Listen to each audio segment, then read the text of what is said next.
Asshole Podcast. Opinions are like assholes. Everyone got one.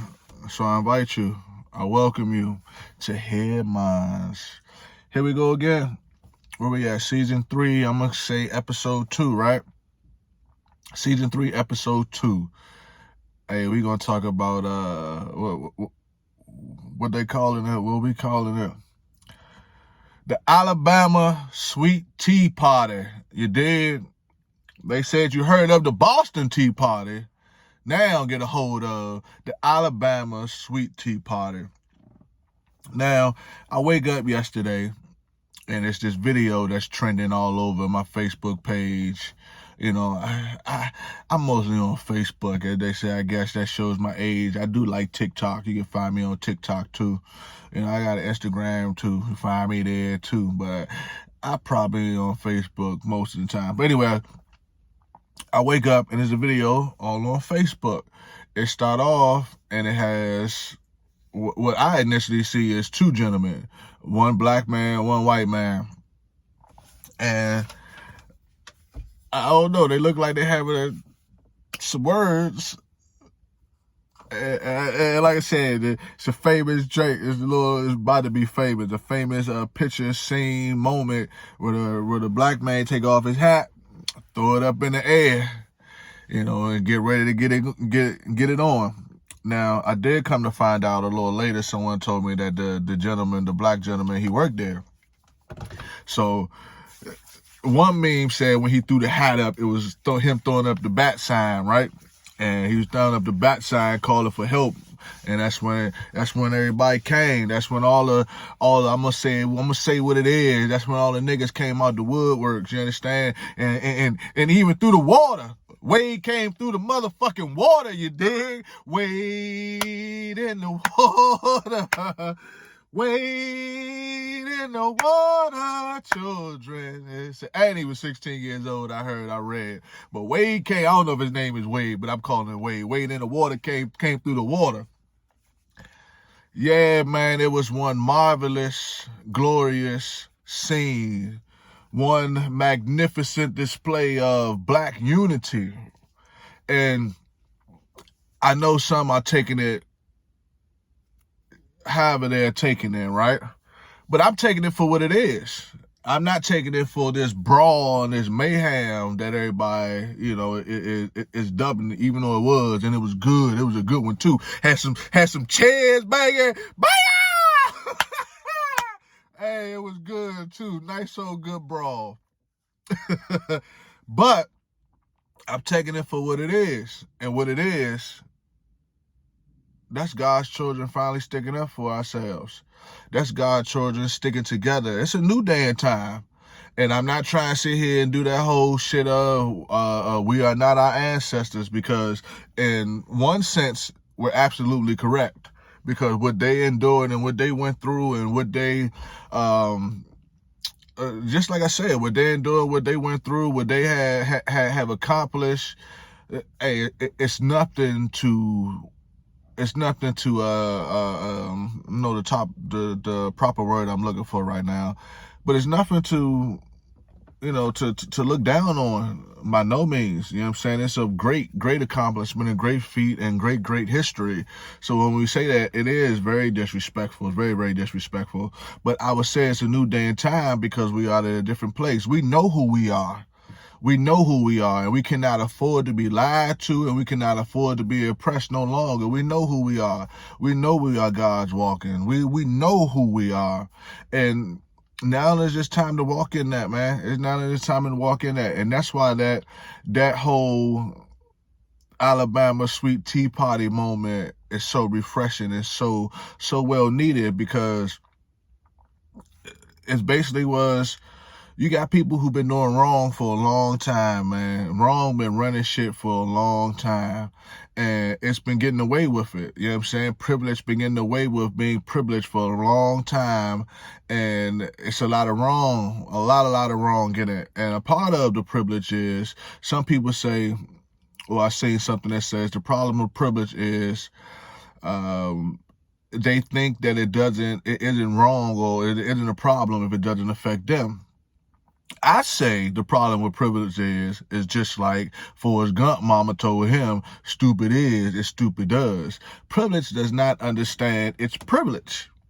So that's the problem with privilege. So when you allow people to get away with doing things that are just completely wrong, you understand me? You know, there's a lot of subjectivity in things, but some things is very, you know, there is no, you know, objection really in it. You know what I'm saying? There is no subjection in it, should I say?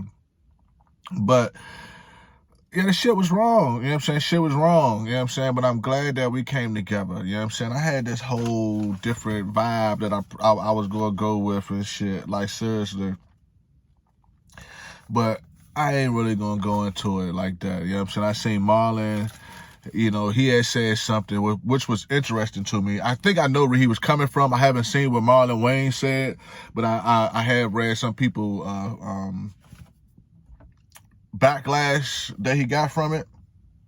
And basically, it just seems like, you know, he trying to be the all around nigga.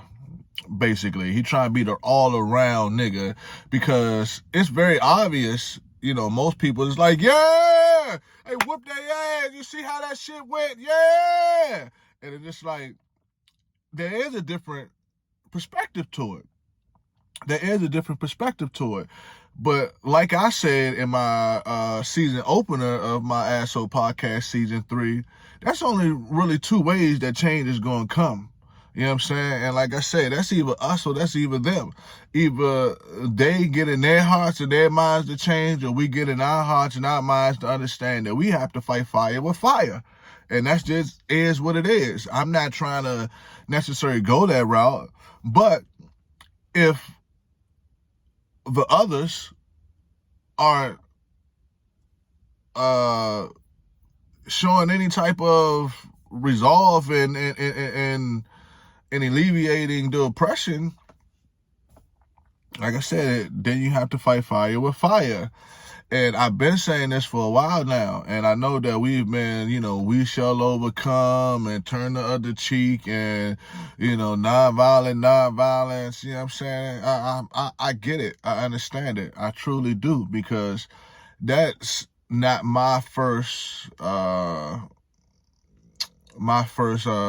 maybe my most natural response maybe is violence, especially if someone is trying to cause harm towards me. That may be my most natural response, but it isn't my most I would say glorious, as I started off with the topic. It's not my most glorious response.